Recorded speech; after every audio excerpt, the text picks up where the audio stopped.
Hi, Keith here with Best Home Furnishings. I'm going to take a few moments to talk to you a little bit about how to choose the right recliner for your home.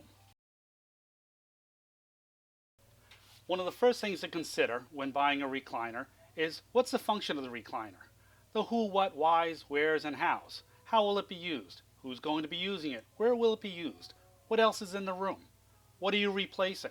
Why are you replacing it? What did you like and not like about the one that you're replacing?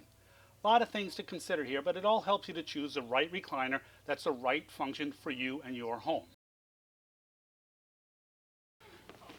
Now this is Best Home Furnishings Petite Mechanism. This chair is obviously too small for me. My legs aren't really comfortable. I have no support for my neck. When I recline the chair, my feet hang too far off the end, and I have no support in my neck when I lay back.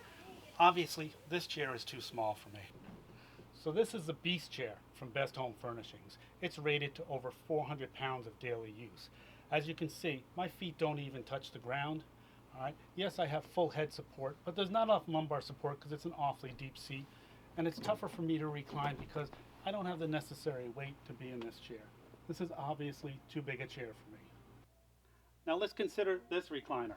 You'll notice first when I sit down, my feet are firmly on the ground. I have good back support and good neck support. Now as I recline, my feet are still fully supported up and underneath the calves all the way to the end. I lay back and I have full lumbar support, full neck and head support. Now this is the right recliner for me.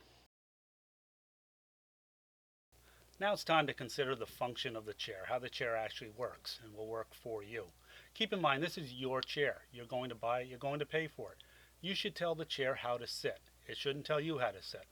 First off, you've got a handle, and that handle allows you to assist in reclining the mechanism. Once it's unlocked though, if you're in the right size chair, you can really tell this chair exactly how you want to be. If I want my feet up a little bit, no problem. If I want to go back a little bit further, that's no problem either.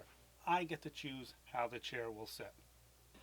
Another thing to consider is what do you want the recliner to do?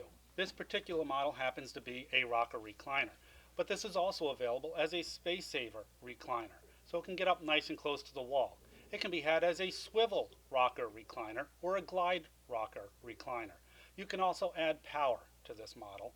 You could also make it a lift chair. A lot of options here. As you can see on the tag, it lists all the options available. Notice also the whisper quiet mechanism. No clanking or clicking or snapping.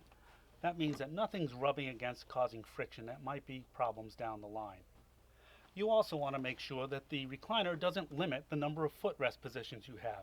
This particular recliner allows you to put your foot in any position that you want. You tell it how you want to sit. Best thing you can do when shopping for a recliner is flip the chair over. Take a look underneath. First thing you'll notice is the tacks, snaps, and strap.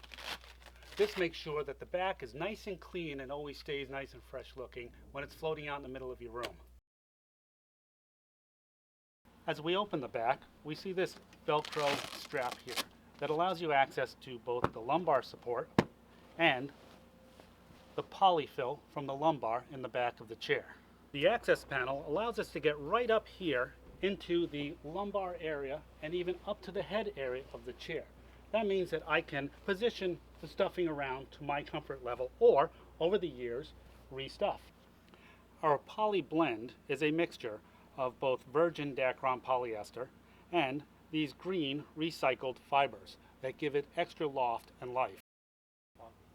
Another great feature of Best recliners is this breakaway Velcro strip underneath the chaise pad. It allows you to restuff and reposition the chaise pad, making it look fresh and new. Here you're going to notice we have a solid hardwood frame all the way around. We have corner blocks, and coming down here you'll see these metal truss plates in the all-important front corners. Note the size and number of seat springs underneath here. You want to make sure that they're thick enough to support the weight of the person using the chair. You also want to make sure that they are tied with tie wires and that those tie wires are wrapped in cardboard and that the clips are siliconized so that there's no squeaking in the seat. The seat spring clips, you'll notice, wrap around the front edge of the solid hardwood front rail. It also is lined with polypropylene that eliminates squeaking. Notice the thickness of the steel. Also, how much steel is in the mechanism. Remember, thicker steel means a stronger mechanism. This is a moving piece, so you want to make sure that that metal isn't going to bend over time.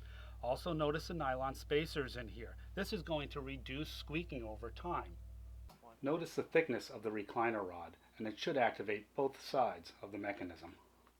Now look at the leg rest extension. You'll notice 6 linkages. This gives you up to 3/4 of an inch longer leg rest extension. I'd like to thank you for watching today. I hope you found this video informative. If you have any other questions about Best Home Furnishings and their product, please go to besthf.com. Thanks again.